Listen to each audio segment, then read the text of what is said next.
Current চলে গেল, but video shoot on থাকবে। মোবাইল ফোনের মাধ্যমে প্রিপেইড মিটার রিচার্জ করা ভেরি ইজি। আর সেটা আপনারা করতে পারেন বিকাশ, নগদ, রকেট উপায়ের মাধ্যমে। Similar process. প্রথমে বিকাশ অ্যাপ ওপেন করে আপনার পিন দিয়ে বিকাশ অ্যাপে প্রবেশ করবেন, তারপর পে বিলে ক্লিক করবেন, তারপর ইলেকট্রিসিটি সিলেক্ট করে নিচে স্ক্রল করে বিপিটিভি প্রিপেইড এ ট্যাপ করবেন।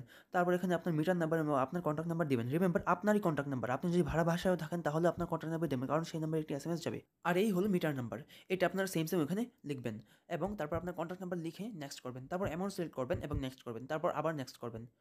তারপর আপনার নামটা চেক করে এখানে আপনার পিন দিয়ে ট্যাপ করে ধরে রাখবেন, তাহলে রিচার্জ হয়ে যাবে। আর মিটার টোকেন নামে একটা এসএমএস চলে যাবে আপনার নাম্বারে। এখানে দেখতে পারবেন মিটার রিচার্জ সাকসেসফুল এবং আপনি কত টাকা রিচার্জ করেছেন এবং কত টাকা পেয়েছেন সেটা দেখতে পারবেন। এখানে কিন্তু আপনি পুরো টাকাটা পাবেন না, কিছু টাকা চার্জ হিসাবে কেটে নেবে।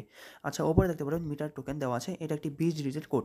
এই কোডে আপনি সেম সেম আপনার মিটারে চাপবেন এবং চাপার সাথে সাথে এই নীল বাটনে চাপবেন, তারপর মিটার বিপ সাউন্ড হবে এবং আপনার ঘরে লাইট জ্বলে যাবে।